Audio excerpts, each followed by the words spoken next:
Welcome to the Conjugate Nation podcast. Hello, everybody. We are back. This is episode 6. It is the first episode where we've had a guest on, which is super exciting. If you are listening and not watching us on the YouTube, I am Jess Bifano at Jess Bifano on Instagram. Hey, I'm Adam Neiffer. I'm at Adam Neiffer. I'm Chris McDonald. I'm at Rubicon CF.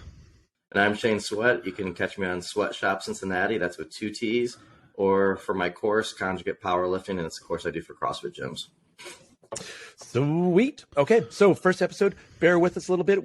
None of us have interviewed a guest before or had a guest on. So we are all coaches first and then podcasters probably significantly further down the list. So with today, before we get started, just some shout outs. So thank you for feedback, shares, all of those sort of things from Steve Howell he's at Tyrannus Athletics, actually. Awesome coach over there. Kelly Moore at Gains by Kane, at Jordan Green, at Vincent Ramos, at Rodri Molina, and Daniel St. John. So cheers to you guys for giving us some direction, feedback, or thoughts, or sharing and spreading the word about what we're trying to accomplish here. Other than that, I think moving into it, I'm going to pass it off to Chris to introduce Adam. Adam, thanks for coming, man. It's a privilege to have you on. You've been a legend here in the Northwest region for many years. Started out around the same time I did, at 2008, 2009, and opened your gym, CrossFit Fort Vancouver, which just has an unprecedented track history, and we'll dig into this, but just as a team, you guys have been, I don't know what, almost 10 times. You're one of the longest tenured games athletes. You've had multiple games athletes at your gym. Sorry, I know how much you love hearing about yourself. And then, and even more so important, I guess, that all that cool stuff is that anybody that's around this community in the Northwest knows that Fort Vancouver has as much of a reputation as being a great competitive gym as it does for just an overall community gym, and just what a true CrossFit program should truly look like for anybody that's looking to join this program. So your leadership here, and I know this is very well felt across the board, is very respected, and we thank you for all of that. And we'll get into all that stuff, I know, as we throughout the podcast, but I think it's really cool just to kind of start off and how we've all met, Jesse, Shane, myself included, is, you know, we just kind of dig into this community and we try to find people that can make us better. And, you know, you and Jesse, I know, just met here just a few years ago out at the 10-year affiliate gathering. What was that? Just run us through that process, Adam. Yeah, man. I think, the longer you do anything, but CrossFit specifically, you figure out there's more you don't know than you do. And there's always more to learn. And, Jesse and I, we go back further than that. We were doing a strongman competition together back in 2010 or 11, Jesse? Yeah, I think so. 2010. It was, Curtis, the CrossFit Rainier. Yeah. So we were doing that and throwing down a little bit, and then just being involved in the community over the years, seeing Jesse at regional events or games events or different things here and there. But through that whole lead up, I mean, I think I whipped him in the strongest man competition. I'm pretty sure.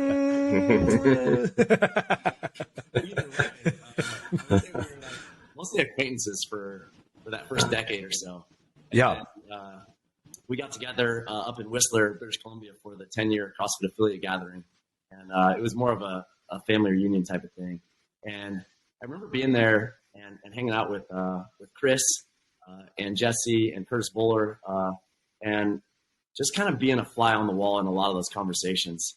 And I remember just distinctly listening to Jesse and being like, man, this guy knows his stuff. When it comes to getting people stronger, I don't know that I've heard anybody better at it within the scope of the CrossFit community, and having the ability to apply strength to so many different types of athletes and audiences. And at the time, it was definitely interesting. I was intrigued. I was curious. I had a lot of respect for those guys in that group, but I didn't ever know what it was going to lead to until fast forward a couple more years. And at the 2020 CrossFit Games, the CrossFit Total came up, and Justin Medeiros was competing there, and he did pretty okay on the squat. He was all right on the deadlift, and his press wasn't as awesome. And I remember going home after the games, and other than being a little embarrassed about that result, it was like, all right, well, what's the solution? And as coaches, we have opportunities all the time to look at what we're up to and look back at results, especially in competitions, and be like, all right, what can we learn from and how can we grow from this opportunity? And I remembered that conversation back in Whistler with Jesse, and I was like, man, I'm going to give this dude a call and just see what he thinks and see if he'd be interested in being a part of the team and helping out. And so it started, the spark was Justin's shoulder press. And then the result has been, we've done so much more than that. And I've learned so much over that process. And no coincidence, Justin's won the games a couple times since then too. And so I think that was kind of the spark that got it started. And here we are a couple years later, still figuring out where to take it. Well, and with something that Adam's talking about is something that I always find extremely rare with coaches. And great coaches they'll do what they do best and they'll delegate the rest. And so but that's a rarity because so many people want to hold on to the athlete. They're afraid that athlete will leave and go somewhere else. Or what if this person gets good results with them? And look, if you do your job as a coach, your athlete's not going anywhere. And if there is a better coach for them, then you should actually get them to go to that coach. But the nice thing about it really is with someone like Adam, that he didn't have an ego about it. And that's why he's going to continue to be successful. And that's why he's been successful for a long time, is that now Adam's going to learn stuff from Jesse. Jesse's going to learn stuff from Adam. Me and Chris are going to learn stuff from both of you guys. And we're just going to start bouncing stuff back and forth. And then really now that it's getting to be a bigger group, where Jesse has this contact and talking to Adam and I'm talking to Jesse and we're doing this podcast, is that we're going to actually start learning at a faster rate of speed. And something that I tell coaches is that, every year you should learn at a faster rate of speed than the year before. If not, you're not doing your job. And so how those things happen is something as simple as the way Adam's thought processes have led to his success, and to not having a problem being able to reach out to somebody about a specific area that is not his expertise. And every coach needs to listen to that. That is a huge key point to me in this podcast today. It's just something as simple as that, of him reaching out when he's already been ultra successful, I agree for sure. Like certainly Shane has been that for me for, years. I think, when did we first meet? It's been a while. It was at the second West Side powerlifting seminar out there, and you and Laura were there helping Louie out, and I started reaching out to Shane then, and I feel so grateful for being able to work, especially with this group, all three of you guys, just because it's been years of being able to reach out, bounce ideas off you guys, and then even there's been lots of times where I'm run up against a wall and don't have answers, and have reached out to Shane and be like, hey, have you had this happen before? Or, what do you think about this? Or this is what's going on and this is what I'm thinking about doing. And be like, yeah, that sounds good. Or, you should try this, or I've seen this and this is what I found helped in the case that I ran into that with. And I think that's just a huge piece that as a coach, if you want to move forward, you cannot make it as successfully, in my opinion, as an island. Is that it's really important to build and establish those connections, find those people who you connect with and can relate to, even, and they can think the same way that you do or be very different, and using that as a opportunity to grow your own knowledge set. The whole premise of this podcast when we got started was just the idea of getting together on some frequency and having conversation that we could all learn from. Mm-hmm. Certainly that's been the case. From my perspective, getting the call from Adam to have the opportunity to work with, initially him and Justin, the amount that I've learned from Adam over the last 2 years has been substantial, and really forced me to like look at a lot of the things that we do in our gym and how we, you know, everything from equipment to programming and like watts and the machine stuff is just something where Adam is infinitely stronger than I am, and just trying to pick up those sort of pieces and move forward, because, you know, we are like, I think all of us are reasonably early generation CrossFit coaches. And so one thing that I realized in this last couple of years, like, oh man, you got to be really careful not to start to fall behind with the equipment that's coming out, how people are approaching it. Even mechanics on that equipment have changed. because of CrossFit and the CrossFit Games. Without a sounding board, I think it'd be easy to start to fall behind and grow stagnant in those roles. It just makes it more fun. You know, it's easy as coaches for us to get on islands and kind of be so wrapped up in what we're up to. And then you have a conversation with somebody that you haven't talked to for a while, or another coach that's kind of doing the same thing wherever they're at. And it's so refreshing. Not only do you learn stuff, but you just feel kind of rejuvenated and positive. And at no time was that more significant than in 2020.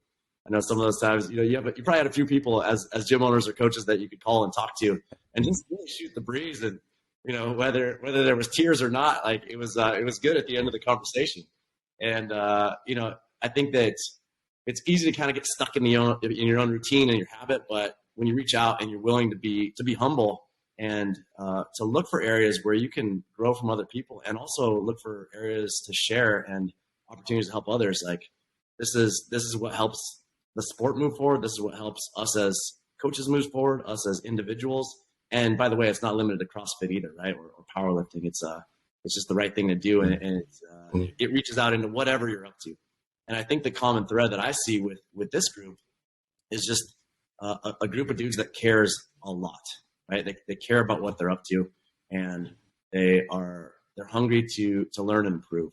And at the end of the day, it doesn't matter what you're doing. That'll take you a long ways. Surround yourself with people that make you better. And I feel like everybody in this room does that. And, Jesse, we've talked a little bit about that. Is that sometimes it's frustrating hanging out with those people, It's like the person that gets up at 4, before you're supposed to be working at 5:30. Yeah.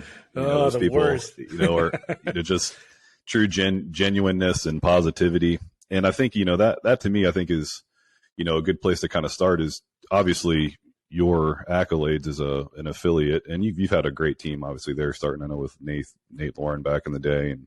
And, you've got Christina and, a great team at your gym now. But when you go into your gym, it's very obvious, because I think a lot of people consider when they say, well, we're not really a competitive gym, we're a regular gym.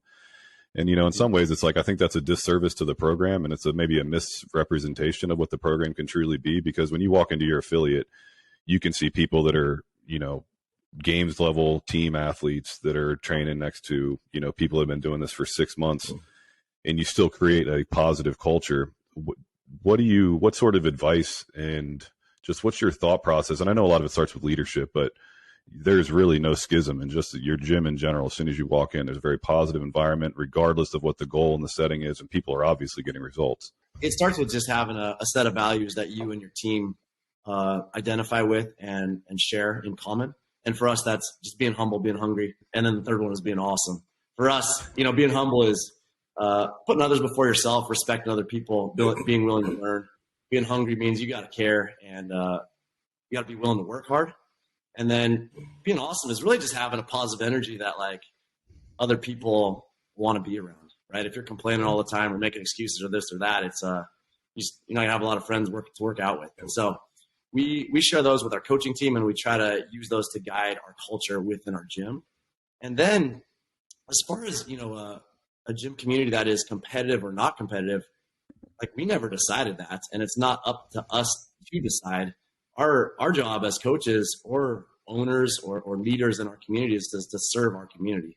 And early on, we were in a place where we wanted to help people. And prior to coaching CrossFit, both Jesse and I were involved in wildland firefighting. And don't get me wrong, that was a dream. And it was really, for me, where I saw the value in CrossFit, because we had a community of already fit people that then took their fitness to another level. We got better at our jobs. And maybe the most significant adaptation that we found once we started doing CrossFit together was our camaraderie as a team went to the next level. And so we were just a better crew. And then when we kind of transfer that into the gym setting, it was like, hey, there is no better way that I've found to help people. If we can help them take care of themselves, they can be the person that they want to be in their lives outside the gym, or whatever it is that they want to do. Some of those people, they're not interested in just health and fitness. They want to see what's possible. They want to see what they're capable of. And if those people walk through my doors, I want to help them get there. And that's where the competitive side started for us. And there was a handful of people that were like, yeah, I love that I lost some weight. I love that I got a little bit fitter, but like, I want to be able to do more.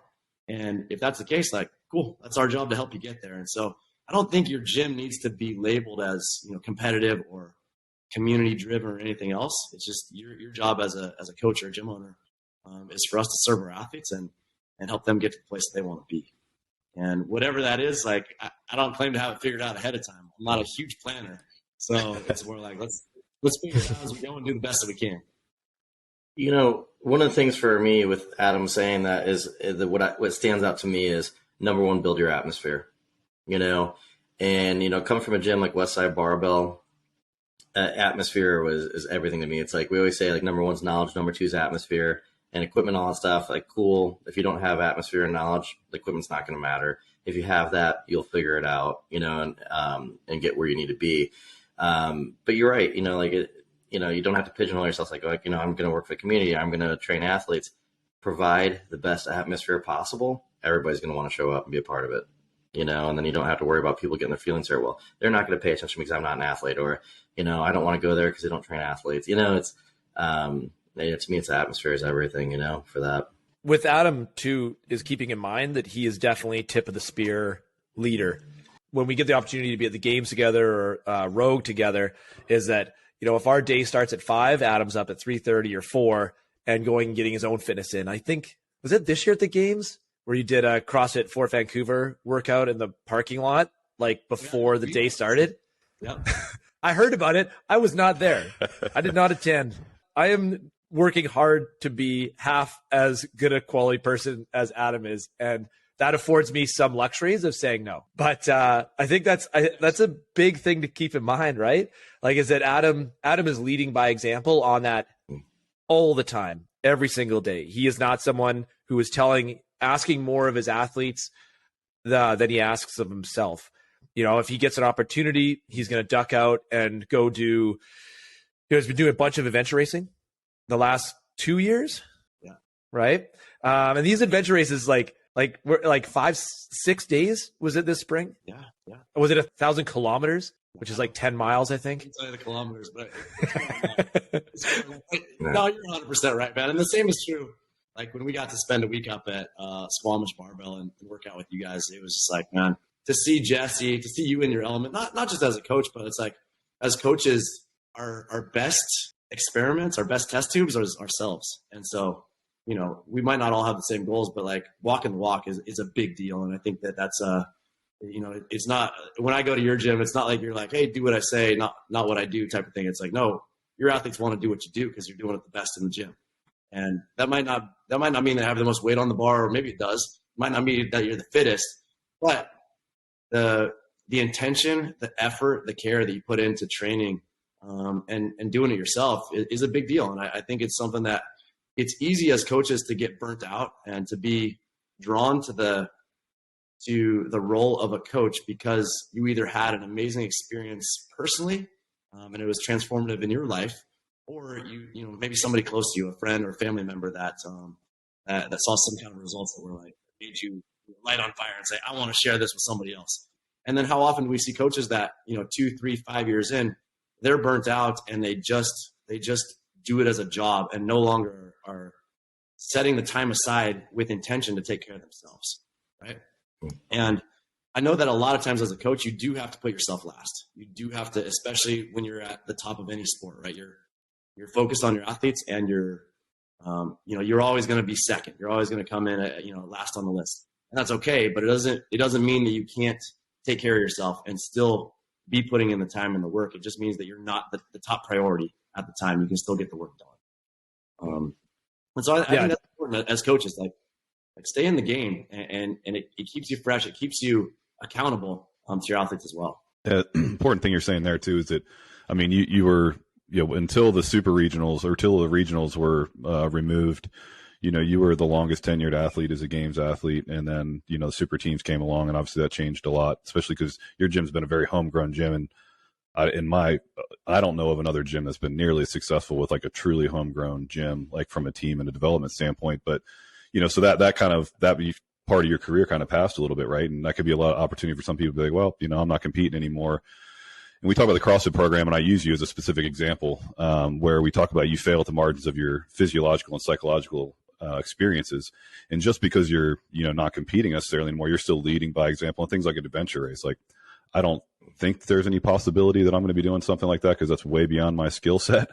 But, it's still challenging myself to do things like marathons and 30-mile rucks with bags. Like, those are still things that are on the list where you want to challenge yourself in different ways. And that's still setting example and setting the tone where it's like, yeah, obviously you're not going to beat Justin Medeiros in, workouts, but you're still setting the tone as a leader. And I think that's an important thing. And one of the things I know I'm super appreciative of is that you have a very sound understanding what the CrossFit prescription is. And what I use that example for is that so many people now are just think the CrossFit's the workout of the day inside the gym. And that's really not what the methodology is there for. Like, you need to challenge and push yourself outside the walls of the gym. And that's something, I think what you ran a marathon during COVID and qualified for the Boston Marathon, right? Wasn't that wasn't the Forest Park Trail?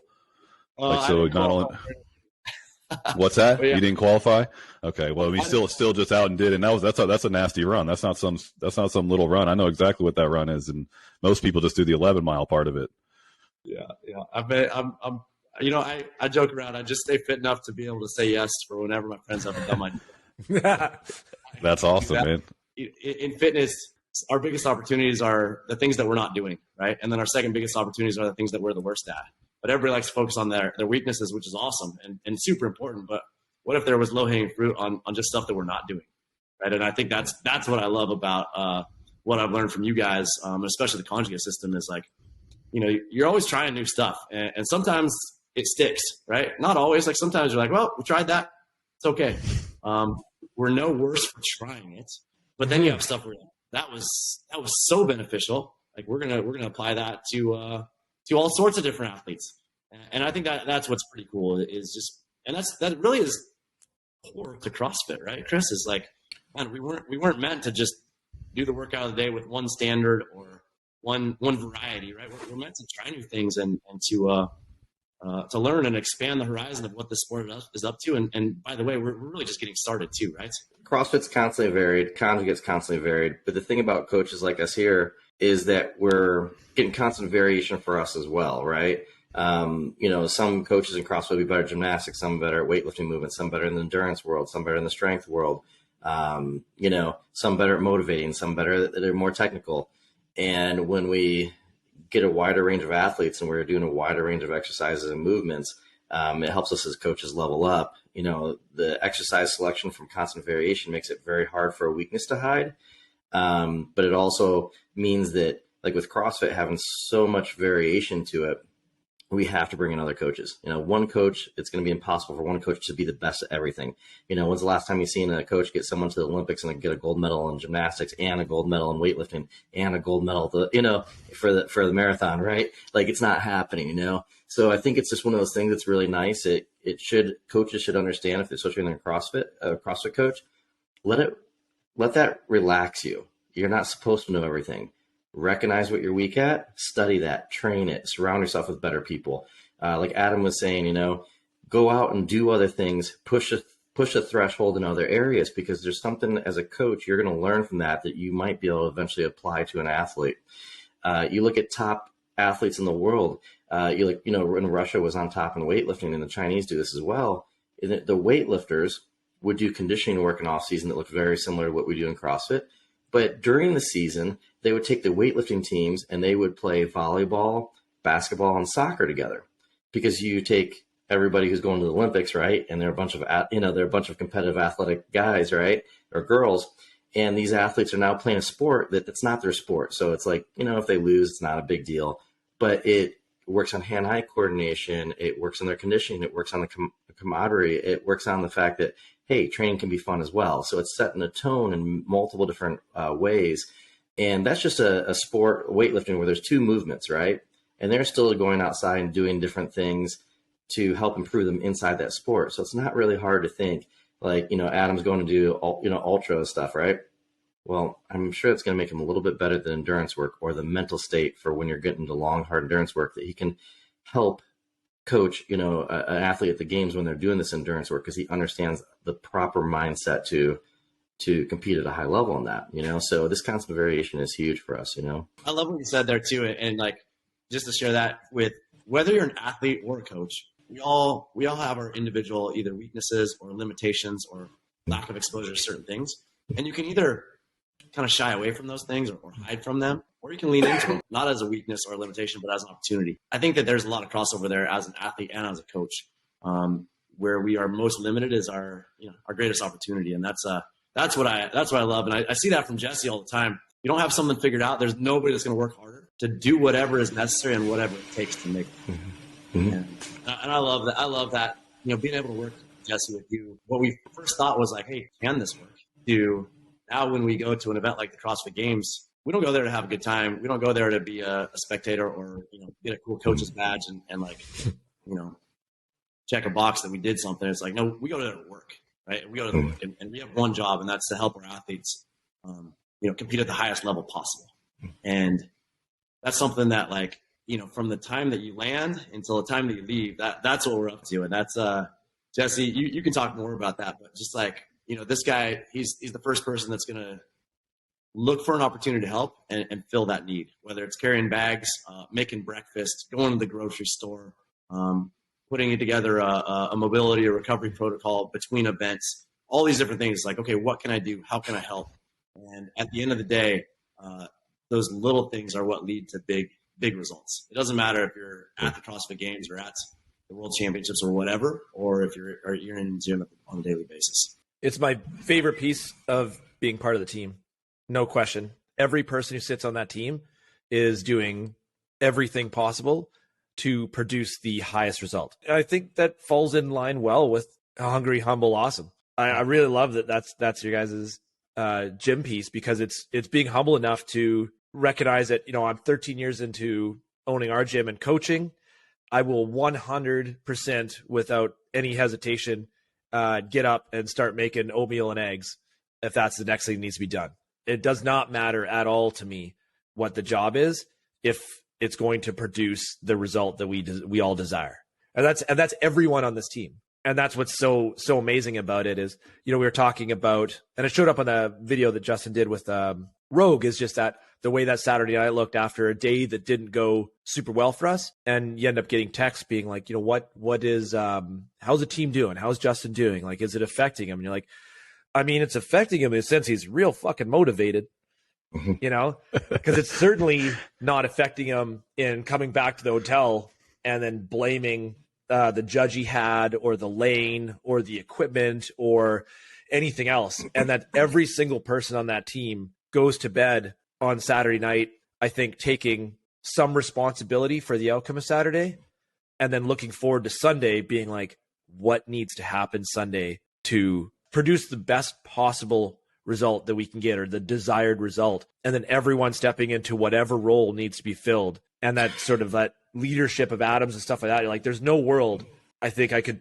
produce nearly as good a result without Adams' like direction, leadership, and all the pieces that he fills in, manages and does much better than I do. I'm just happy to be able to be there and provide those pieces that I'm good at. You guys have talked about kind of two key things that, to me, they're extremely important for people out there listening. And one is, I want you to think about this. Like, if I see someone deadlift and they're slow off the ground, right? At first I look at, was their technique perfect? If their technique looked perfect, then I know it's either midline or hamstrings, right? Like, that's my next go-to. As a coach, how many of you guys have looked at your coaching like that? How many of you looked at where you're strong at and then looked at where you're weak and then said, okay, what makes me weak there? What do I need to do? What do I need to read? What do I need to study? What do I need to experience myself? What coaches do I need to call to learn from, or go spend time around them, and learn? A lot of coaches don't look at their coaching themselves, how to improve the way they look at their athletes and how to improve their athletes. We're looking at a psychological state. We're looking at physical states. Those are all great things for us to look at athletes, but we also have to kind of look at ourselves the same way. Someone like me, I have ADD, right? So for me, if I'm doing something boring and repetitive, doing the same thing over and over again, it's very easy for me to relax, get bored, and not focus. If I am trying to pay attention to extreme detail, I can flip the script and go the opposite way, and I can hyper-focus like nobody's business. And so what I need to do for myself is surround myself with athletes and other coaches that expect excellence, and that allows me to hyper focus and get the most out of myself and level myself up, right? So we have to take a look at, what do we need? What does our athlete need? What do they need? And how do we take the same approach to what do we need as a coach? And like Jesse has been, I refer to him, as a great coach to tell people about him and stuff, things that I watched him throughout the years get better at and mature at. But at the same time, if he needs to make, oatmeal for somebody, he's going to make oatmeal for somebody. You're right. When it comes down to it, what does your athlete need? And every little ounce of stress that Adam or Jesse or Chris or I could take off of an athlete is going to allow them to compete at the highest level. That there is no job beneath you. And the way I look at it, coaches start looking at they act like there's something beneath them. Well, I'm going to go do what's beneath them better than they're going to, and they're going to watch us win. That is where I'm going to win. Wherever they think they're too good for, I'll find that and I'll win. But we always have to constantly address those issues with ourselves too, not just our athletes. A lot of coaches tend to make it all about their athletes, and it is. But if you're not addressing yourself the same way you look at your athlete, you're not going to be capable of what that athlete needs when it's the most important day for them. I think in the CrossFit community, it's a pretty special community of coaches too that want to help each other. And I can't say that the other, fitness realms don't have that either. I just don't know from personal experience. And for some of you newer coaches, finding some mentorship and some leaders that you can lean into are huge. I mean, that's how, Jesse, you were talked about by Todd Woodman and Curtis Bowler and Jesse Ward. And those are guys that I look up to, and it's move on, meet you and hang out, and then led to Shane. I think so. We're kind of fortunate. I think, Shane, you even talked about, part of CrossFit, that humility is definitely part of it. And even HQ sent out a bunch of their staff to Westside to go out there, and it's hey, we're married to what works. We're not married to some specific program. We say it in our programming. If hula hooping and rollerblading gets you to the games, then guess what's going to be on .com? It's going to be hula hooping and rollerblading. And I think that, you had kind of noted on how Louis had talked about some of that as well, where, CrossFit was coming in trying to learn. Yeah, we trained powerlifters for a long time. Obviously, Westside's known for powerlifting, but Louis and Westside Barbell, was a strength training facility, strength and conditioning facility. And, Louis would say, hey, I'm a strength coach. And to let people know how well I can do as a strength coach, I built powerlifters so they could see I can make someone stronger. The proof's in the pudding, right? The reason why Westside, and the reason why I kept doing seminars too, was the CrossFit community was a community that had the biggest appetite for knowledge. If we recommended books to read, people would show up and they actually read the books. We worked with different groups of athletes from other sports, and we just didn't get that as much. I think the nice thing about it sounds weird. I put a correlation to MMA, mixed martial arts, like UFC, right? You have every world champion out there has a loss on their record. If they don't, they eventually will. No one stops watching because they have a loss now. Boxing though, they have to put everybody in, in boxing, they try to protect their record until until they have the one fight and we find out what they really are. Right. And they either thrive or you don't hear from them again, and they just weren't the athlete they were supposed to be. There isn't that pressure in MMA because it's nobody's going to be the best grappler and the best striker at the same time. Someone who might be a pure striker has to take the time to get their grappling up, and they might get caught early on. It just happens. Nobody looks at an athlete in MMA and says, oh, they have a loss on their record, they're no good. CrossFit's the same way. There's so much variation. So many things can happen in a competition. There's so many different movements, and there's new things coming out. That in itself, if someone is to lose one year, okay, cool. What do we need to change? What do we need to do? I think because of that, it does help the coaches become more humble, because there's no one in their right mind who's sane who will think that I should show up and be the best gymnastics coach, Oli coach, strength coach, and endurance coach all at once. And I can create the atmosphere that's going to be awesome for just your general population and the right atmosphere for world-class athletes. Yep, I got that all at once. Nobody expects that. I think since there's such a big hurdle, so many things to overcome as a CrossFit coach, that I just don't think people have a chance to really get going and not be humble in that sense. Obviously, some people are more humble than others, but there is just so much to learn that I think that in it being new means that everybody has something to learn. That even if you took who it doesn't matter who you take Glassman today, it's he would tell you, I have a lot more to learn. This is just getting going. Louis at Westside Barbell, he is always saying I try to disprove this every day. If someone comes up with something that's completely different, it's nothing that we do, but they're producing better results, he goes, that's what we're going to be doing tomorrow. He's like, I'm going to spend the rest of my life trying to disprove what I do. I try to, Louis means the world to me, and I'll, even though he passed, I'll spend the rest of my life trying to disprove what he did and came up with and developed, because that's what he would want. And even if I ever found something that was better, it was because of him. I would have never went to that. If he didn't develop what he did, I wouldn't have got to where I went to. And we have to stand on those shoulders of giants. And, that's the whole thing.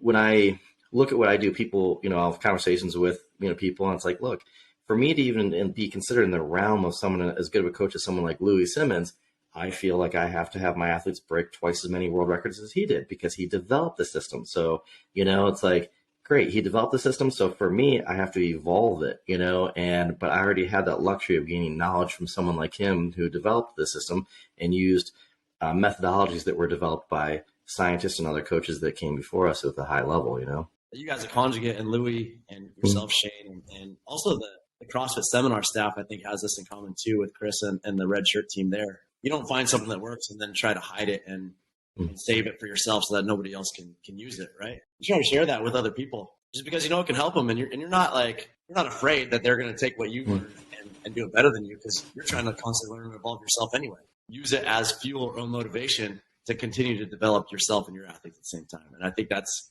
one thing. Anytime you watch an old school video from Louis, you're just like, cool, man, this guy shares so willingly and so openly and so honestly. It's like, man, we as coaches can learn a lot from that again. Like, I appreciate you guys, and you look at coaches like this. Like, whenever I run into coaches like you guys, which is a rarity, no one starts off at the top anyway. There's good people out there right now that are eventually going to be phenomenal coaches. They're just really early in their career, and but the thing about it is, I want to give that knowledge. Like, I'm excited about it. If someone if any of you three take something I say and you evolve it past whatever I thought about and never could have imagined, I'm going to be so thankful for that. It's not even funny. I will absolutely love it. I'll be happy about it. I'm glad I could contribute to it. I'm glad that you came up with something that I can learn that in my lifetime I wouldn't have learned if I didn't run into you and give you a certain amount of information that I had, and you used it in whatever way you did to evolve it. Like we say, world records are borrowed. They're not owned. World titles are borrowed. They're not owned. You had it for a short period of time, but it's not, for infinity. And so, all this stuff has to evolve. So for me, I just want to have the best experience in life I can before I pass. So the more I surround myself with people like you guys, and you guys learn stuff and we bounce stuff back and forth, everything that you guys can evolve that would have been something that I wouldn't evolve that I can learn from just betters my life. And then I have these athletes that I care about, and it allows me to take it to them and improve their quality of life. And I'm actually a really firm believer. To me, if someone asks me what I do for a living, I'm like, my job is to improve people's quality of life. One person, they want to be a world record holder. Another person wants to be healthy and live a good example for their kids to see, or have a longer, better quality of life. That's really what my job is. And then I have to sit down and take a look at that athlete and see their psychology and what they want out of life, and put together what I can, what's best for them, and you guys help me do that. So, Adam's working with tons of high level athletes, currently, Justin Medeiros, Ellie Turner, Trista Smith, and still coaches how many classes a day or a week? Not as many as I did when I started, but still a few. Yeah. Right. And that's the thing. Is it's not that he's it's not that he's too good to be working with new people or introducing people to CrossFit. It's not true at all. Actually, it's just the fact that every week he's in the gym working with classes where people are just getting started in their CrossFit experience, just want to improve on their general health, and it's not necessarily doesn't necessarily have great games ambitions at all. And he's still in there applying that same intensity, that same effort to those people as he would to Justin. And then on the top of that, on the weekends, is traveling as part of the Bergner strength staff to teach those basic weightlifting level 1, level 2 courses, and introduce people to snatch, clean, and jerk, or help them brush up on the skills at all levels. I think that's really worth remembering. Is there's not, just like it with athletes and training hard, it's not that the training gets easier, it's the results get higher. And I think with coaching, it's really important to keep in mind that when you have those opportunities to work with a great athlete or great athletes, even when you get those opportunities, that you're still excited, motivated, and putting the time in to brand new people, people with totally different ambitions. Like, for myself, there's no world where I want to do all of one thing or all the other. I don't want to work just with lifters. I don't want to work only with that top tier of athlete. Like, I love the diversity, as Shay was saying. Like, you know, I love my focus being able to have a lot of diversity in there to keep my engagement and interest really high, so that with that opportunity to work with those great athletes, you know, you make every minute count. And with those opportunity to spend time with brand new people starting down that path, you make every minute count. You know, it's funny, athletes and people, coaches and stuff, a lot of times people get caught up and they want to do the sexiest thing out there. What's the newest, latest, greatest, the coolest thing, develop something new no one's ever done before. But if you look at all the best athletes in the world, they're rooted in basics. Their foundation, if you want the highest ceiling available to you as an athlete, build the best most sound basics that you can. And as a coach, what I found for me is, you know, you start going up this ladder and you go down the rabbit hole, these really top tier, high level athletes that a lot of the stuff you develop for them, you're not going to use a ton or a whole lot when it trickles down to people who just want to, say, be in really good shape. Some of it you do, but really a lot of the stuff is little nuances and details, or just something for that person who's number two to become number one, just that next little place. But to be a phenomenal coach, I believe it's the same thing. You have to be rooted in your basics so well and so good at them that helps you have a really high ceiling. And so even if you've got the luxury, you start working with higher level athletes and you're a coach, still work with people who are just beginning, just learning the movements. It might be the first day they ever pick up that weight or do that movement, right? And that the fact that you guys still, you know, coach people at the beginning level, and I do the same thing. I think that keeps us grounded and rooted in what we do, and it allows us to go higher because of that. I think when you start to try to leave that stuff behind is when you run into problems. You look at, like I said, all the best athletes out there, you look at their foundational movements and whatever their sport is, it's flawless. You know, you look at a wrestler in the Olympics and, you know, a lot of times they have one or two movements they're known for, right?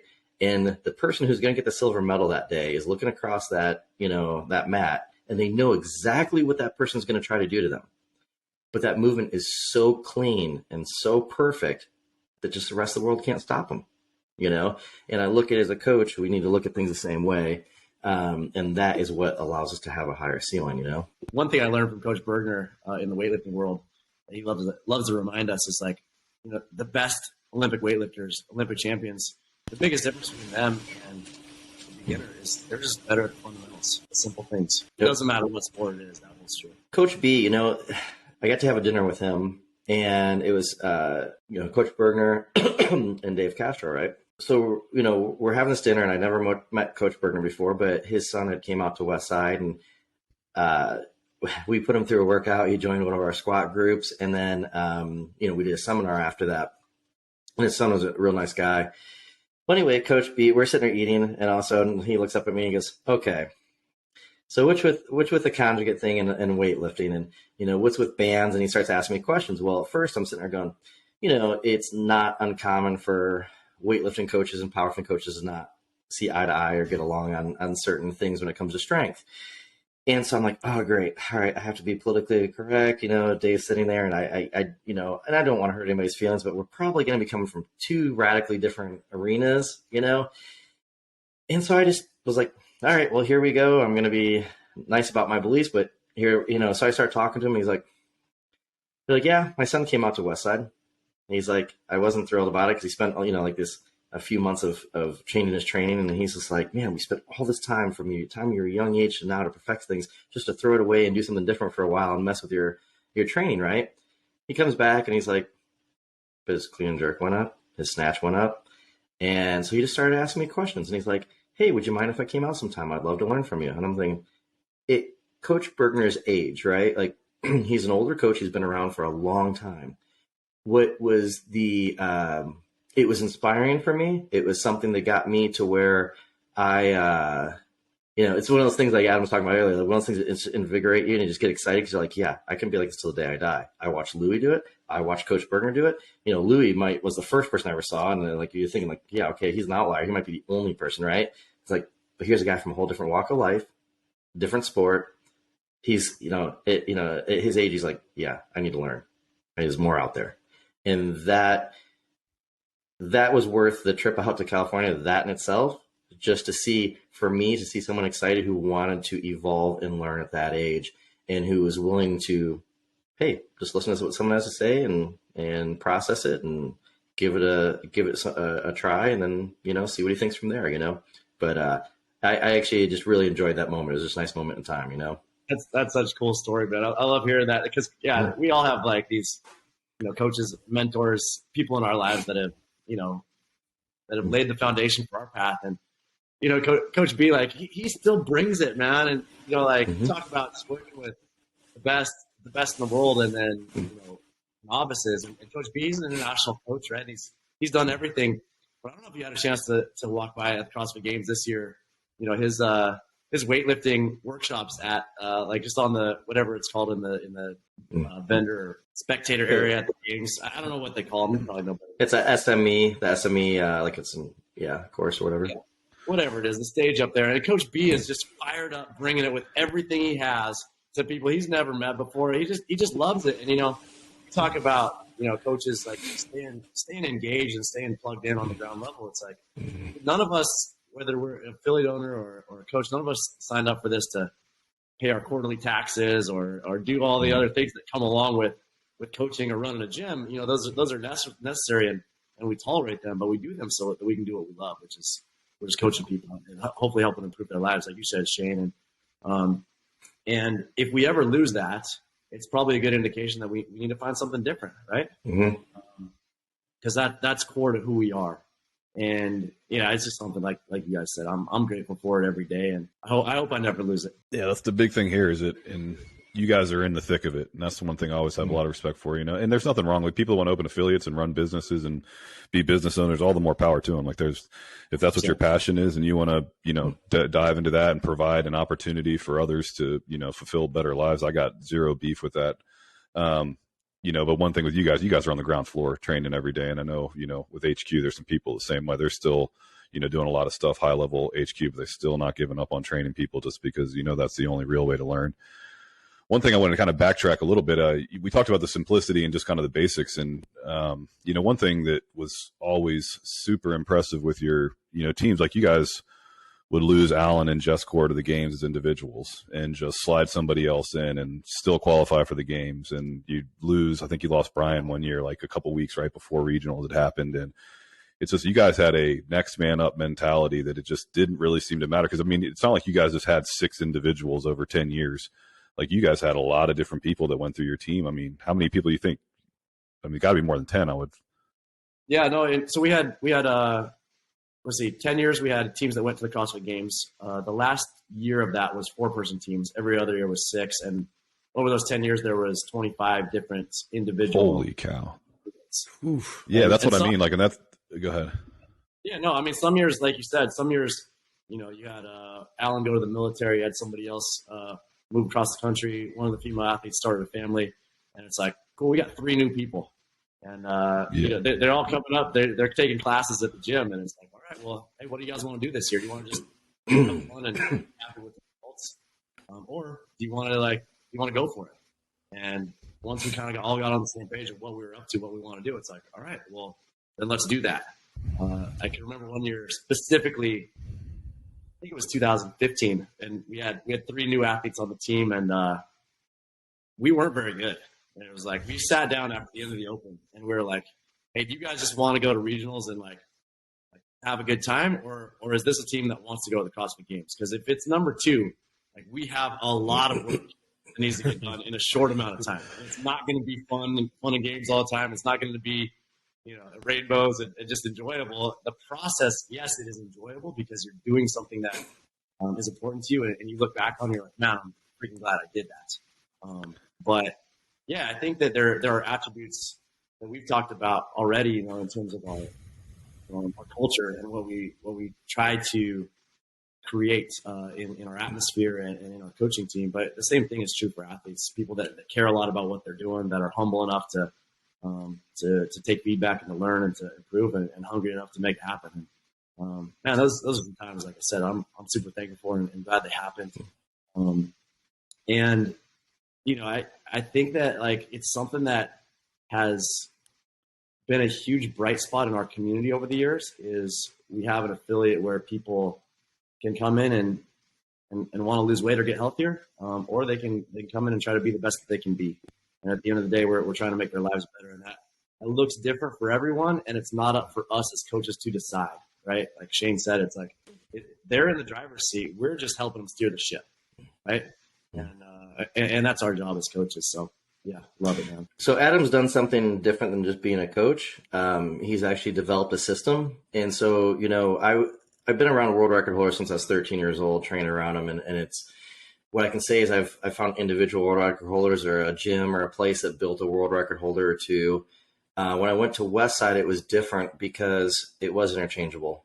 If a powerlifter left and they were a world record holder, there was going to be the next person that came through the door that was going to beat that world record. And we never worried about it. And Louis always said, hey, if you have someone in the gym who's a problem, get rid of them. He's like, I don't know why, but every time I get rid of one problem, I gain 3 that are better. 3 better lifters. And he's like, so, because I used to get nervous, like, what if they leave and I can't replace that? And when that happens in my gym, it goes downhill. He goes, and after a while, I just trusted the process. The reason why I trust the process is because he developed a system, that system between the training methodology, the atmosphere, the coaching, all of that came together. And if that comes together, what sounds radical and near impossible, like Adam having a team, like, oh, we got to replace 2 people here, got to replace one here, one gets sick, we got to replace this one. It's not as bad as what people think when you're in a position that Adam is in, for the simple fact that the hard part is he developed a system and a culture. That system and culture gave a confidence to the next person in line that if Adam says I can step up and do this, I know I'm a part of a system and I'm a part of a culture that breeds success and can get me there. All I need to do is listen to Adam, and then I will be able to level up and become the teammate that this team needs to have success. And so when you develop a system, you develop a culture, it allows a great coach to be able to interchange people a little bit easier, and it has more opportunity for people to level up because Adam has taken the psychological stress off that athlete. They don't sit there and go, oh my God, I have big shoes to fill. They just go, I just need to listen to Adam. I just need to follow and do what the team does. Everybody's leading by example. The team is carrying itself in a manner that leads to success. The coach has built people successful, and you just absorb into that group, which makes it substantially easier for the athlete to level up to where Adam would need that athlete. I'm making it sound very simple. It's very difficult to do, to build that atmosphere and that system. But that is the job as a coach, is that was where you want to get to. And I want you to understand it's not just being a good coach, it's being able to put all those pieces together, and that allows him to be able to interchange those athletes and bring athletes in. Otherwise, it wouldn't be possible for him. He would be that next tier down, which is those good coaches who can build a world champion here and there once in a while, but they're not going to be able to replace anybody or get the next person to break that next world record or be the next world champion or to take the spot on a team when we have someone get injured or they move or they're, something happens. So it's a little bit different. That's the next level, going from a good coach to a great coach. You start to build the system, you build the environment, and that way it becomes interchangeable. And I know all you guys do this, and this is something we have to just mention to share. Like, how do you do that when you're working with an athlete as a coach? Like, your words and your actions have so much potential, right? And so you never ask an athlete to do something that you don't have confidence that they can do, right? So if you tell them to like hit this set, you're like, you believe they can do it because they trust you. You're not gonna put them in a situation that you expect them to fail. Generally speaking, you're not going to put them in a situation that you're setting them up for failure. You're going to put them in a situation where they expect to be successful. And you do that enough times, and then you go out there and, you need to make a last minute weight change or whatever in competition. And they're just like, he wouldn't tell me to do that if he didn't know I could do it. Mm-hmm. They might not think they can do it, but they put enough trust in their coach that they're like, okay, I must be able to do it. I'm going to go out there and give it everything I got. And that doesn't have to be at the top level of any sport. We're talking about, we're working through our 9 a.m. class, right? And this person has the opportunity to make a decision for the next load that they want to put on the bar, and they ask you. And like, man, what a cool opportunity as a coach. You get to guide them to make their next move and to either be successful or not. And every once in a while, you get it wrong, right? And they're not successful in that lift or that set or whatever. And that's okay, because your expectations were not set up based on the outcome of what they produced. Your expectations are based on their efforts. And even if they give it everything they got and it doesn't happen to work out that time, that's okay. But as a coach, the more often that you do that, the more you're able to get it right and to put them in situations where they're successful, and you build that trust where they can repeat that when the stress becomes higher, right? Whatever the variables might be. And I think that's a pretty big deal that we maybe take for granted after we do it for long enough. But as newer coaches, it's like, man, let's be intentional with the guidance that we give to our athletes on a daily basis. 100%. You know, that's the thing, like with coaches, don't be in a hurry to grow up as a coach. Just perfect each step along the way. And, you know, for me, when I'll take a power lifter, for example, I don't want them to miss a weight for a year and a half. That means, and really when I say that is I never want them to miss a weight. I want them to hit a PR, personal record, every week without missing a weight. And people look like, whoa, you know, yes, that's what I want. So what I find is my best athletes miss weight once every year and a half. And so what that means, I want the person to lift the biggest weight available to them that day, which means that if for some reason it's not a PR, we're not going to go for a PR. We're going to hit the biggest weight we can be successful with because I want to train that athlete to be successful. I don't want to train them to be a failure. So 94% of the time throughout the history of my gym, people hit a PR. That means, you know, if you hit a main movement, you have four or five accessories. That means out of all those movements, 94% to 95% of the time, they're going to hit a PR through the lifetime of the gym. So what ends up happening when you're, you know, working with an athlete, like Adam's talking about, is when I go to a meet, I tell my athletes, look, the numbers that I've selected for you today are numbers that you can already hit. I know you can hit these numbers. The first one should be pretty easy. Don't take it for granted. Second one should be a little bit of a challenge. Third one should be you have to do everything perfect. But it is a weight that you can do. You just have to do your job. You know, I don't take them in there and I'm not going to tell an athlete like, okay, we can will this to happen. There's no such thing as willing it to happen. That already existed in you. It just meant you went closer to that limit. When I say people like, I can do it on today, and you should be able to do it every day. You know, like this is something like I said, you can't will something to happen. It already existed in you. You just figured out how to level up psychologically to make it happen, but it already existed. So, you know, I don't ask something from an athlete that I already know that I know that they can do it, right? Like I don't sit there and go, oh man, I hope they can do 20 more pounds. We need it for a win. No, what can they do today? That's the number. If someone else is ahead of them in a subtotal, and if they hit this third lift and the other person gets their third lift, my athlete loses, so be it. Doesn't matter. I can only get the most out of my athlete that I can that day, what they're capable of that day. So I want them to be successful. We don't go off of other people. Other people are like, hey, you heard so-and-so just put this number in? I don't care. I'm there to get the most of my athlete that day. If they lose, they weren't going to win anyway. I'm not going to do anything foolish with them, right? And when they see the way that I handle them as a coach, then they believe in you. So that's why Adam's athletes believe in him.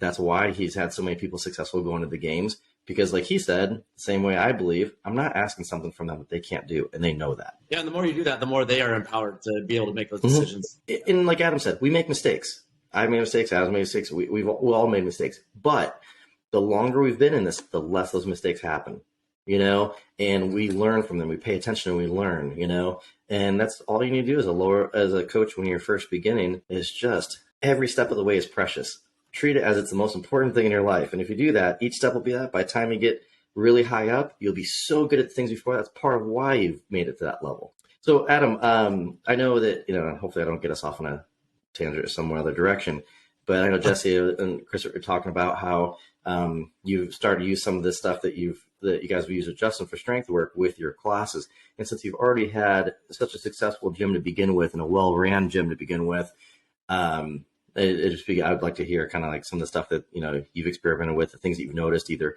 physically or psychologically, and if there's any direction you see like that you're kind of excited about to see other things that it can be done with it, you know? Heck yeah. I think that's awesome. And I think, you know, we all come from we're all a product of our experiences. And you guys have been doing Conjugate method for decades. I've been introduced to it for the last couple of years through Jesse and seeing the results, you know, with some of the fittest people on the planet and how it works there. And then this summer was able to go up and spend some time in his gym and see how he applies it into regular classes in the CrossFit environment. And really a couple months ago, starting in September, we were like, let's jump all in and let's do this in our gym. I think that this is something that hopefully can be useful to coaches and or affiliate owners all over the place. And so I actually wrote down 6 notes that I think are worth sharing. If people take notes or want to write stuff down, this would be a good time to get out your pen and paper. And by the way, just for full disclosure, I didn't come up with any of this stuff. It's all stuff that I've stole or borrowed from coaches that are a lot smarter than me, and just things that we've learned along the way. But the first one is lift for today. The second one is to build a plan. The third one is move with purpose. Number 4 is movement dictates load. Number 5 is expect to be successful. And then number 6 is it requires both precision and aggression. I'm sure all 3 of you guys have contributed to those words in one way or another, but I think we should dive in just a little bit, maybe a couple minutes on each piece. 100%. And talk about how we've applied this in the gym in the last several months. And so, CrossFit is a core strength and conditioning program. Our goal is to help improve people's lives through fitness as our vehicle for that. And number 1, I've never met anybody that's come into my gym in the last 14 years that has regretted getting stronger. People are always happy being stronger. Doesn't matter what they're up to. Doesn't matter what their sport is. Having more strength is a good thing. Right? So we can all start there on that foundation and agree that being stronger is awesome. How do you get there? CrossFit works, and it works amazingly well. I'm not going to pretend that we're doing the conjugate system of 2 max effort days, 1 lower, 1 upper, and 2 dynamic effort days, 1 lower, 1 upper, and 2 more accessory type days or special strength days in our CrossFit classes. But what we are doing is we're taking some of the best attributes of the conjugate system that we already know gets people the strongest they can be on the planet. And we're applying some of those principles in our CrossFit classes to a wide audience with a broad range of background experiences and goals, right? And so the way that we started in application was 1 max effort upper day and 1 max effort lower day each week. What we found, it's not radically different than how we've programmed in our gym or in our affiliate for the last 13 years. It's not radically different than how CrossFit.com, where I kind of got my start, programs. There are heavy days, and they're a staple of every successful CrossFit program. I think somewhere over the years there was maybe a fad or a style of programming that led to a trend in the community where every time you lift heavy, you got to do a Metcon afterwards, right? You got to do strength, and then you got to do conditioning. And at the end of the day, you leave meat on the bone in both categories, and you get mediocre on both sides of that coin. And so when you're going to do strength work and you're going to do a heavy day, it's okay, and it's more than okay. It should be committed to. And I think people get scared to program heavy days in CrossFit because they think, oh, well, what if this person doesn't come on that day, or they come on another day and then they're going to miss their Metcon that week? It doesn't matter. You can't try to make everybody happy. Not everybody's going to come to your gym 7 days a week. So you create the program on what's best for the most people most of the time. And so that's what we're looking at. Since we started it, our coaches have had a blast coaching it. Our athletes have set PRs across the board at every level, like people that have been in our gym for 2 months, obviously, people that have been in our gym for 10 years. And it's been awesome. And we've done a lot of things that are new that we haven't done. And so it's not surprising that we're seeing results and seeing improvement. And it's refreshing. It's just been a really good time. To kind of drill in on like how we actually do it on these heavy days, we have been splitting them up. We'll do Monday, Wednesday 1 week. We'll do Tuesday, Thursday the next week to try to just accommodate for different people's different life schedules. That's worked pretty well. And then we'll program it. So we warm up, we get people ready to go, and then we build to a heavy single in 15 minutes. We do it on a clock to keep the energy high, to keep people accountable, to be able to partner people up when we have classes that, have, say there's more people than racks or things like that. And just so you can get more coaching eyes on more athletes, more times, more reps. So we lift on a 0, 2, 4, 6, 9, 12, 15. And a few people when we started that have been around for a while are like, how am I going to hit a 1 rep max doing 7 lifts in 15 minutes? And you're like, let's see what happens, right? And even within just a couple weeks, but certainly within a couple of months, a few months at this, it's like people absolutely love it and are seeing results that maybe they haven't seen in a period of time for a while. So that's pretty awesome. That's again something I learned from Jesse. But let's go back to those 6. Let's go back to those 6 pieces that we've kind of taken and applied from the Conjugate system into the CrossFit gym in our affiliate. The first one, Shane, you already said it before we ever got to this, was lift for today, right? And what is that, Jesse? What does that mean to you?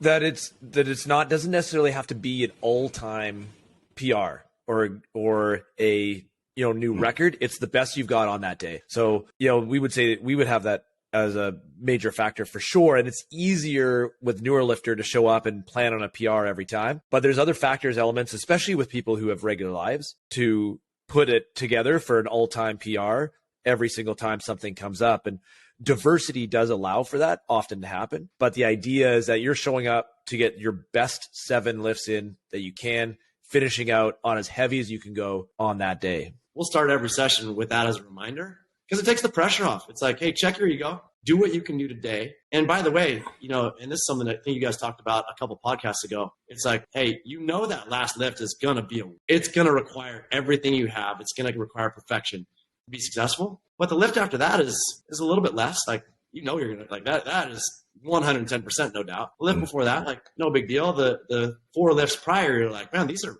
warm-ups. Like, these are practice. Mm-hmm. These are a dress rehearsal for that last lift.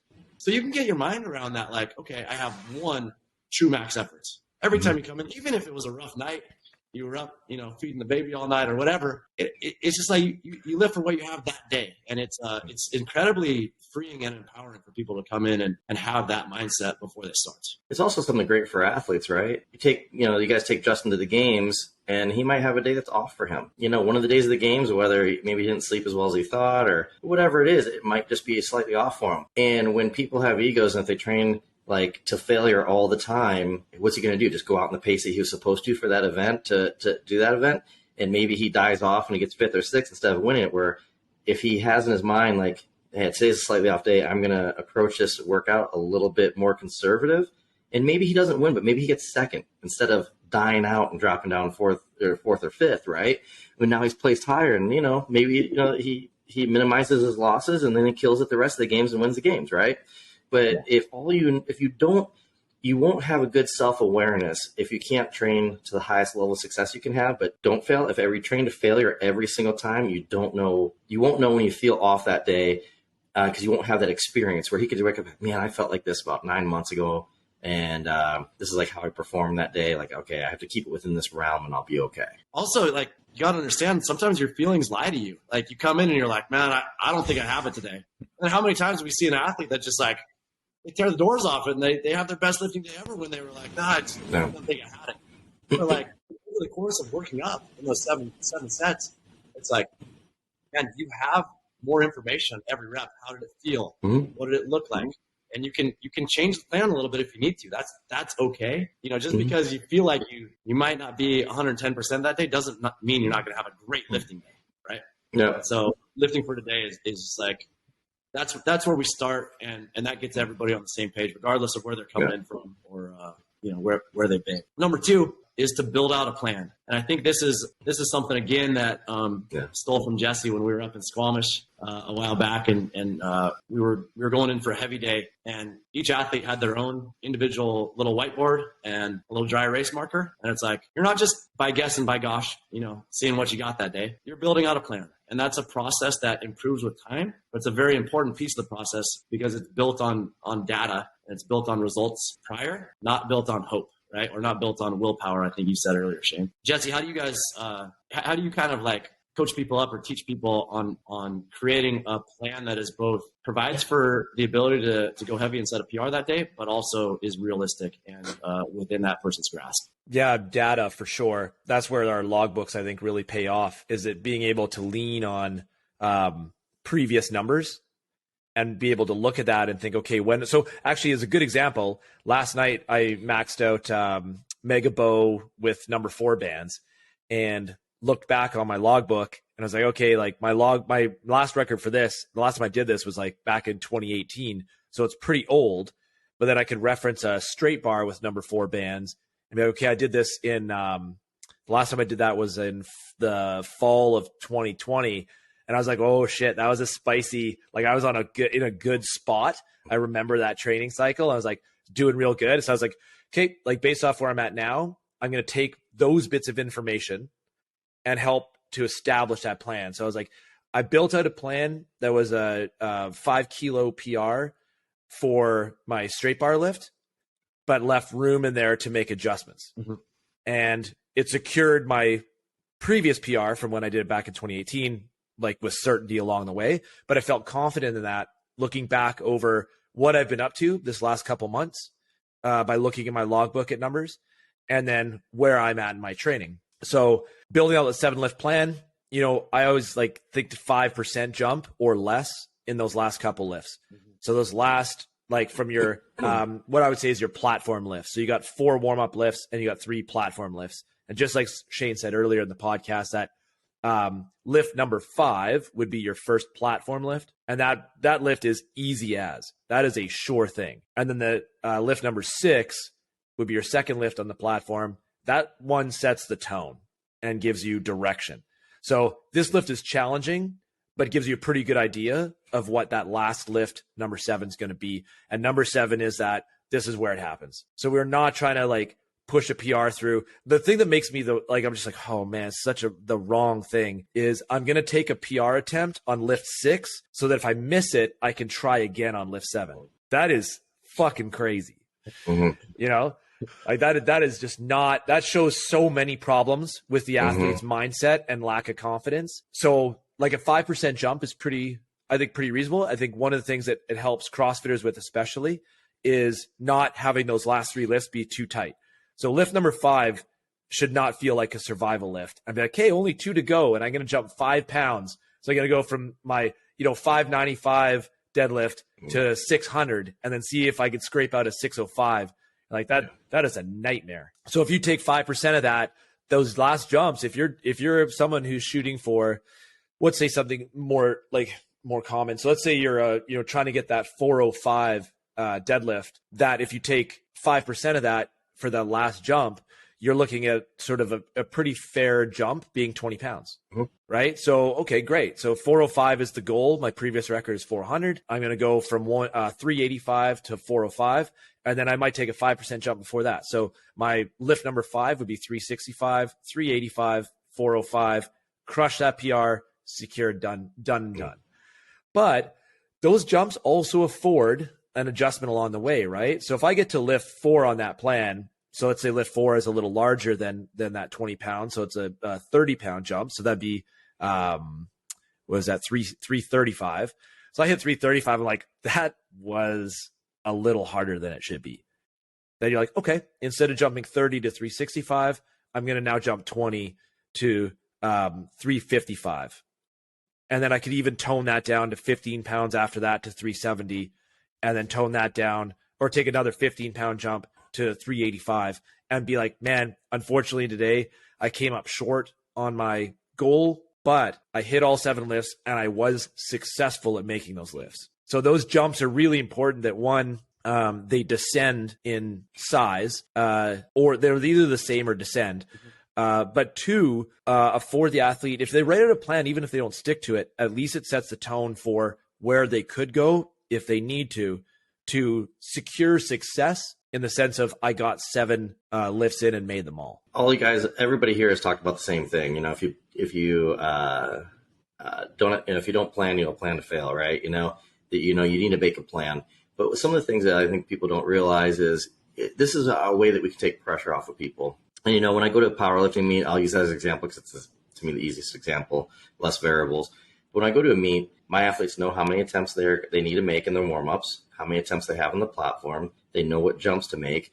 And so if someone's been training with me for a year, what I notice is, for me, we treat every max day like it's a competition. We warm up as if it's a competition. The reason why is when my athlete competes, if they've been training with me for a year, they've had a year of competing twice a week.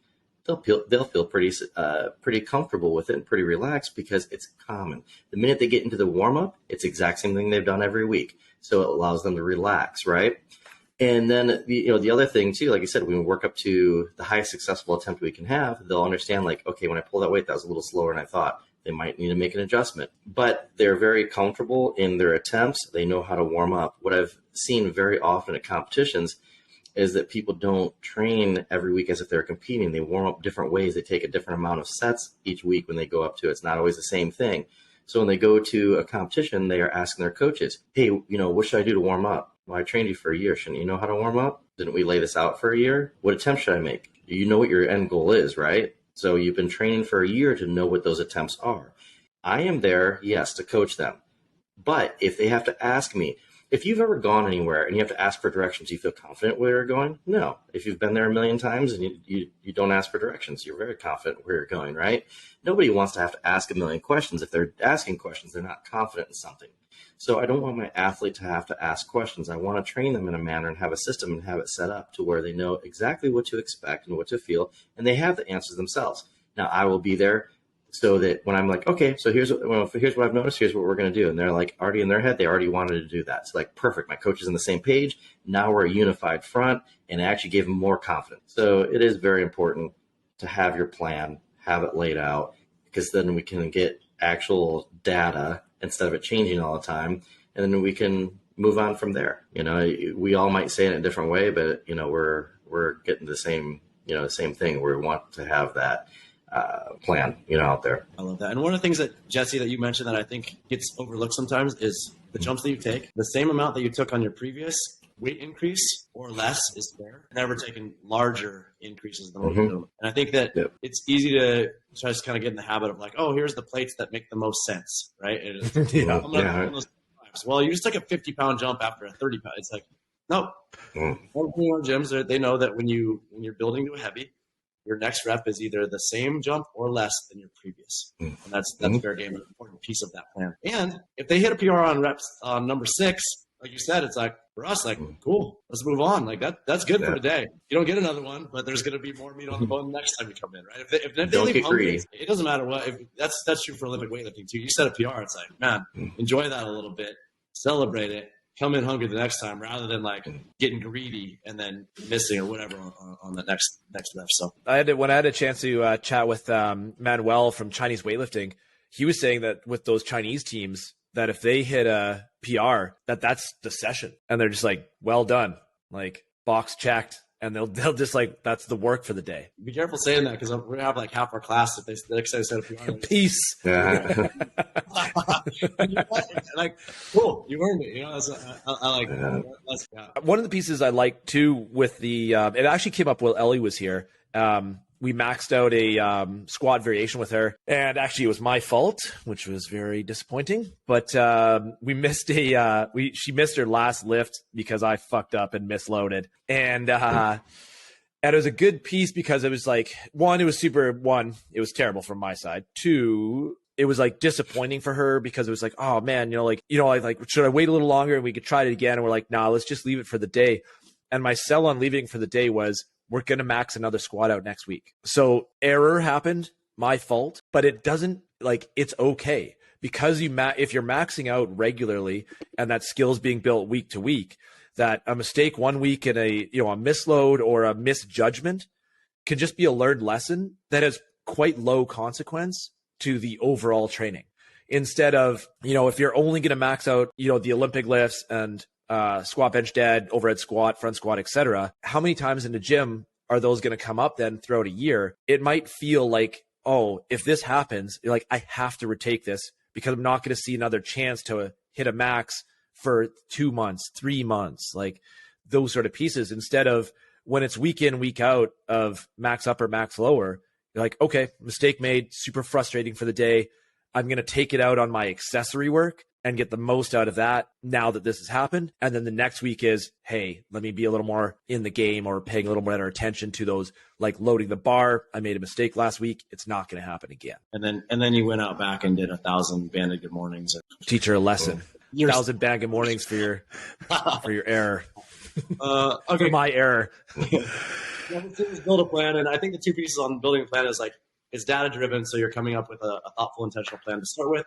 And then there's some room in there to make adjustments as necessary, but it's not random or built on hope. Number 3 was move with a purpose. I think that one is actually pretty brief, like the core tenet of CrossFit being mechanics, consistency, and then intensity. That's it, right? Like we move well first, move with technique. The other thing about moving with a purpose that I think is worth noting is it's not just a heavy day where people are coming in doing their own thing and lifting wherever they want. It is very structured in that we're lifting on a timer. It gets people used to this system, like Shane said, and it gets their body and brain on the same page. And like, they know the first 3 lifts, they're having a good time.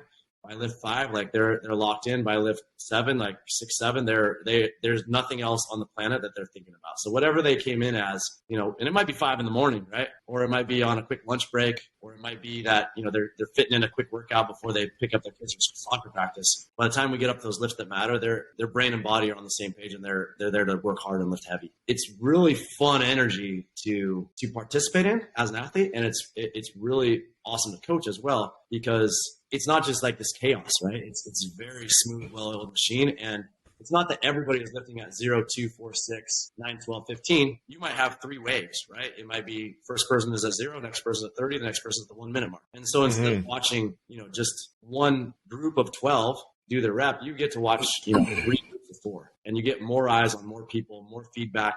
And so for all these reasons, like moving with purpose, doing it on a timer is valuable in a CrossFit class. And it also, not to jump too far ahead, but gives you the opportunity to have a robust and effective warm up and plenty of time afterwards to get the necessary accessory work in as well. Yeah.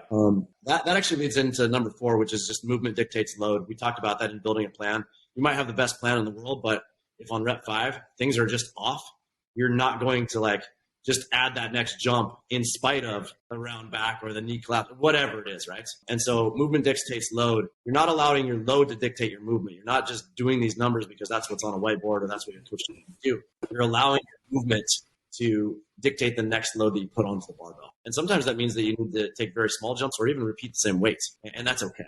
Right. Shane, you looked like you wanted to ask. Yeah. No, it's really important for the system because if you start to get into accessories and stuff, the way the quality of movement dictates the accessories. If there is an area where an athlete slows down, I know it's a weak muscle group. If there's a breakdown in position, I know they weren't strong enough to maintain that position. So if someone comes to the bar and they don't try to bring quality movement, they don't care about how they move, it makes my job harder because I have to decipher was it lack of attention, lack of detail, or was that muscle group actually weak and that's why it slowed down or that's why that knee shifted in or whatever happened. But yes, we want to come in with the cleanest movement possible because that way, if there's any negative to that movement, the coach has an easier chance to notice that. And then you have to realize that the better the athlete is, the smaller the error will be, which makes it harder for a coach to notice. So we need athletes to really try to move with perfection each time. And that's the nice thing, like he's talking about with the max efforts and stuff, where if they have 7 attempts, that's 7 attempts to warm up. They're warming up until they get to the 7th attempt, and they're correcting technique faults, and they're making adjustments so that the last one should be perfect. But the breakdown gives us information. So therefore, our athletes have to try to move as well as possible so we don't have any false things that we see that we start programming for. I've been working a lot with teenagers as well recently, some football wrestlers and soccer players, and with them, with their growing, like their movement actually changes a little bit. So you got to be very aware with as they start growing, like some of you see the hips tighten up and they just can't get into the same deadlifting positions that they normally could. So I know for me, I've been much more aware. Adults obviously need to be watched as well, as you guys are saying, but if you're training some sport athletes that are a little bit younger, you got to be really aware that their bodies are changing consistently. A couple of things stand out for me inside of those last couple comments as well is when Adam says that people are working together, we would do that for sure as well. Is that our CrossFit class is a size of 10. We are going to reduce that to 5 stations or less for that group. So as a coach, I'm not watching 10 athletes all doing a back squat at the same time. I'm watching no more than 5 athletes and then a second wave of 5 athletes. And there's a couple of really cool things that can come of this. One is that you can really hone in on way fewer athletes. 2, that when they're working in a station or a group together, there's that opportunity for everyone else to see what the coach is looking at and then ask themselves, did I see that as well? Or can I see what he was talking about? And then from that, some good conversations can start to feed into what Shane was just saying about being able to look at breakdowns and patterns to guide accessory, or just see a movement breakdown then that starts a conversation that might just get athletes thinking, and then their brains working on a little, or just a piece that could happen in a class that's a much higher level piece, which, again, we had this last night on our squat session with the group that I was working with. One of the guys was just in that last 2 inches, started to just hinge mid back on his last couple squats. And then the conversations come up. You're like, hey, we're all seeing the same thing. Why is this happening? Is he relaxing into the bottom? And okay, well, is he relaxing the bottom because he's too tight to get there in position? Or is he just not aware that he's collapsing and relaxing into that position? Or is this a weakness in glutes and erectors that's allowing him to sort of fold into the bottom position and put him in a bad position to turn? And, there's different ways of looking at it. But the smarter the group gets, is the coach then can engage with the athletes on a level where hey, that's a good point, actually. Maybe it is that. Let's see what this looks like without weight. You're well, actually he's able to maintain the position really well with no weight. So, okay, well, then maybe it's not mobility or range of motion driven in the hips. Like, okay, is he aware that he's doing it? What happens if we just cue like, hey, man, this is what we're sort of seeing. Try this on your next rep. Problem solved. Correct it right away. Or that's also not working. And then now we're starting to look at like, okay, what are we going to do for the accessory piece then that is positively contributing to that? And then how are we making note for this athlete that they need to be adding these pieces in regularly to their training so that we're not still looking at the same movement in 4 weeks, 8 weeks, 12 weeks, and that we're just giving them the same cues. We talked about this a couple podcasts ago. You do not want to spend your time watching the months or years tick by giving the same athletes the same cues. Sweet. The last two, number 5 was just, we already talked about this, expect to be successful. If you miss a lift, you're surprised by it, right? You're not going in there thinking like, oh, I might get this if I have a good day. I could get lucky. I hope I get this. I'm gonna will it through. Like, you're expecting to make every lift, and that's a big deal. It's very important, I think, piece of the puzzle in this system, and it also gives athletes some ownership when they're building their plan and adjusting that plan potentially along the way. So I love what Shane said. Like, your athletes, they miss a year to a year and a half between misses. It's like they expect to be successful every time they load the bar. They expect to make that lift, and they expect it to lift. Yeah, those missed lifts should always come as a bit of a surprise. Yeah. It's not, you're not loading a bar. One of the guys I used to train with was always fantastic. Like, oh, just put it on. What's the worst that could happen? Like, well, I mean, we're thinking different things right now. Yeah. We're not on the same.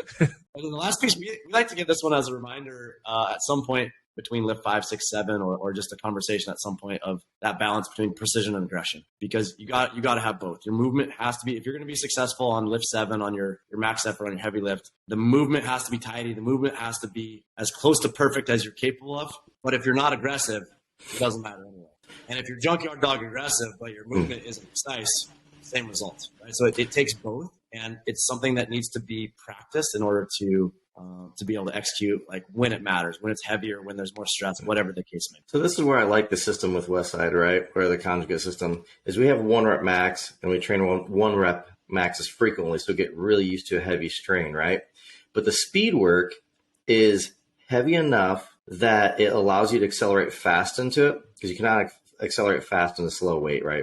You're not going to look fast with 135, It's like if I wad up a piece of paper and I throw it, it's not going to be impressive. But I take a baseball, it weighs a little more, I have more external resistance, I optimize the force velocity curve, and that can look impressive. Not for me, but probably from you guys. But anyway, with an athlete doing speed work, if you look at someone doing 12 sets of 2 as an example, right? That is 24 reps they can move this weight perfectly. It's heavy enough that it gives us feedback as a coach. Do we know if there's a problem? It's heavy enough that they can accelerate fast, but it's not heavy enough weight for them to break position down. Okay. So that they can do 24 reps on that squat or deadlift or whatever you're doing with that speed work to perfect technique. And you do that over a year time. What is the goal of speed work? You pull that weight as fast as you can.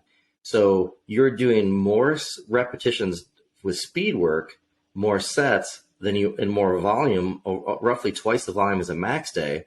Okay. So if I compare it to a max squat to a dynamic squat, I'm roughly doing twice the volume on a dynamic squat, right? But again, it's not heavy enough weight to break position down.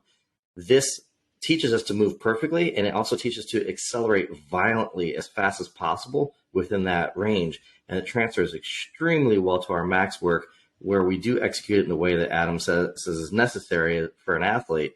And that's part of how we get there. It's through our system. In a CrossFit class, for sure, those are great pieces to touch on. We use that all the time, precision and aggression, because athletes will have a tendency to lean on one more than the other. And whatever piece that is, it's important to remind them that, hey, the other one is as equally important. Like if you're an excellent mover, actually, this was a Dave Castro piece from years ago. Remember, he talked about the 3 targets. Right, with the five shots for a shooter, is that one is all in the bullseye but took them 15 seconds. The other is kind of a tight grouping and took them 10 seconds, and the other one took them 5 seconds but only one shot in that sort of bullseye. And that's that sort of piece of like balancing, right? If you're so movement thought driven that you're spending all your time thinking about that, it's probably not aggressive enough. And if you're too aggressive with that pattern, then it can end up being kind of like loose or too much I actually remember being at Sweatshop years ago. We were maxing out sumo rack pull with heavy bands. And it was like the first time being down there where I wasn't one of the first guys out. And we were getting ready to max, and I was getting ready to pull, and everyone's just like yelling, and I'm chalking my hands. I was like, okay, I can't think. I'm not that good. I have to think about this movement. Like, I can't just be aggressive because I'll fuck it up for sure. You know, I got to think about what I'm up to here. And you see those guys who are just all like, you know, face slaps and nose torque and getting after it. And you're like, man, when you can do that and get the movement right, that's why you're a professional. But otherwise, you have to make sure you're not dropping that other part of it. Or that bar just stays right where it started, you know? Yeah, that's threshold training at its finest. It's the reconciliation of technique and intensity. And yeah, you need both. You want to push yourself till it starts wobbling, because you want to push yourself, not necessarily to make mistakes, but you're not going to learn how to rectify mistakes if you're never at that point. Like, you need to get to that point and learn how to fix it under the highest intensities. And that's the only way to do it. Once, and see that single, you know, whatever happens on that single, as soon as we see a breakdown, we're like, okay, now we know more. Like, exactly. That good coach sees that breakdown and knows what the solution is, like knows what to do next, not only in that day, but in that programming. And I mean, I've found this with Justin and Ellie for sure, is sometimes you make your best choices, put it out there, and they kill it. And you're just not right. It turns out they're really good at that. And then something random in passing as an accessory piece or a max for the day, something like, oh man, like that didn't go very well at all. And then it's like, was it the day, or is this a weak spot? But it gives you something to think about and then test again. Like, okay, well, next week, let's try this and see if this is the same problem or if it just was a one-off. And that can really guide blocks of training where, you know, you're looking for those breakdowns, major and minor, to help give you direction on the next choices or the next things you're excited about implementing for those athletes. And because, you know, as we wrapped up, like, you know, Rogue was about a month ago, you know, Justin and Ellie have had this time off now to recover and, you know, prep for the 2023 season. Adam and I have had that time to start to be like, what are the things we're real excited about? You know, what are those pieces that we're looking to implement in this season? Like, what did we learn from Rogue and the CrossFit Games that we can go back to those athletes with for this next training cycle and say, hey, here's what we're doing about that, or here's the corrections, or here is the pieces that we're going to do, and here is why. Yeah.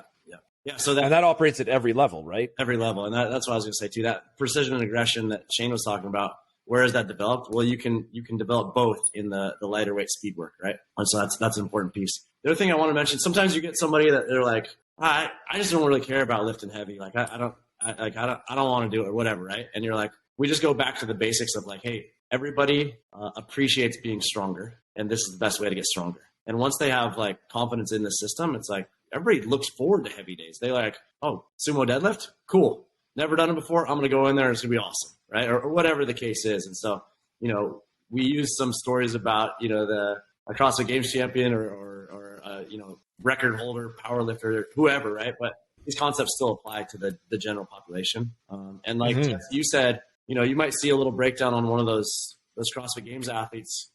Look at all the variables. Look at all the other things they're doing. Right. They're doing 12 other workouts that week that are also very demanding that are going to have an influence. But our everyday athletes might not be doing 12 other workouts, but they are, you know, going to their job. Maybe they're sitting at a desk. Maybe they're not sleeping as much. Maybe they're not eating super well. Whatever the case is, like there are always variables that are going to affect these pieces. And that's where coaching becomes both an art and a science.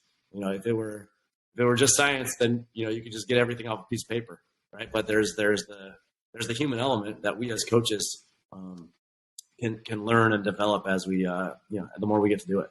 Just to kind of like bring it back to where whatever we were talking about before, we were talking about what we were just talking about. We just talked about like how to apply that conjugate system specific to a heavy day in a CrossFit class setting. And, you know, we didn't talk about really accessory work after that. We didn't talk about midline work after that. We didn't really get into like dynamic work, but there's a podcast for that on the previous several and more to come for sure. And I also just want to say, like, I'm not sitting behind a computer screen pretending that I have it all figured out or that it's perfect. Like, it's always a work in progress. It's always going to be a work in progress, but we're trying pretty hard and working to improve along the way. So that's based on your PR board that I saw just there last Tuesday. Looks like you're doing things pretty well. I think I counted 101 2 weeks ago on that board. That's a lot of PR. So doing something right. Lots of room for improvement, you know. Always, yeah. Hopefully, yep. And that's the thing. None of us has figured it out. No one in the world has. You know, it's constant evolution. The only constant is change. As we evolve and become better coaches, as knowledge and increases, our understanding on how the body works increases. CrossFit's also going to adjust their competitions and make them harder and bring in new movements. There's always constant evolution. You're never finished. That's the one amazing thing about this job is you're never finished learning. And like I said, you should learn at a faster rate every year. So like what Adam's saying is no, we're just taking successful systems and we're applying it how we see fit.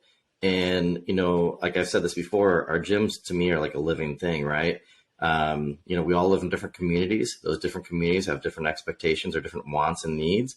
Like I've said before, when I go out to places like Colorado or, you know, go out to Squamish, people are a lot more into outdoor things. So you find less strength athletes and more athletes that are into endurance work. So if you're going out there and you're telling everybody and everybody's like, hey, I really don't want to lift heavy. Like, well, that's what we're doing 5 days a week. You're probably not going to have a gym after a while. So like you might have to find a balance of what you can bring in strength wise, and that might gain over time. When people get good at it, if they find a need for it or a want for it, then yes, the percentage of the stuff that you'd utilize could increase. But you have to pay attention to your community, understand what you do well, and have the best variation of a gym that you can have. You know, I always tell people, like, I can't be Louis Simmons. I could only be a percentage of him, but I can be the best variation of me that I can be, you know, as a coach. And it's the same thing with our gyms, you know, Chris or I or Jesse, maybe like we could put all of our life's work into something, maybe have some similar results to Adam's had in his gym. But I would really be shocked if any of us could doing it exactly the way he did it, because we're not him, you know. But we have to learn these principles. We have to learn these concepts. We have to experiment with them. We have to try it and pay attention to our athletes and stuff. And like I said, it's a living thing. Nobody should have the same exact identical gym. It won't be as successful as the first one, you know. Should we wrap it there? Sounds good. Good spot, yeah. Okay, episode 6, all in, all done. Thank you to Adam for being on and being our first guest. I think that's it's super cool. I mean, I can't express how appreciative I am for the opportunity to work and learn from him. He really is a top-tier coach. Thank you to the team. I mean, 6 episodes in, I'm stoked. I'm glad we're doing this and really enjoying it. To those listening, I'm appreciative for those who tuned in and made it this far. If you are out there and enjoying it, the thing I was thinking about recently for myself was that hitting like or subscribe on some of these platforms is different than giving a stranger your last $20 from your wallet. You have actually infinite number of likes and subscribes. So, and it helps us a bunch. So if you feel like maybe that's something you're willing to do, much appreciated. If, as always, you have something positive or constructive to say, please feel free to reach out to any of us and let us know. If you have things you'd like answered that you feel like we might be able to give you some help or direction on, also, same thing. If you've got something jerky or unpleasant to say, as always, just keep it to yourself. That is it, gentlemen. I'm going to cut the record and we can hang out for a second or two. Cool. Conjugate Nation Podcast.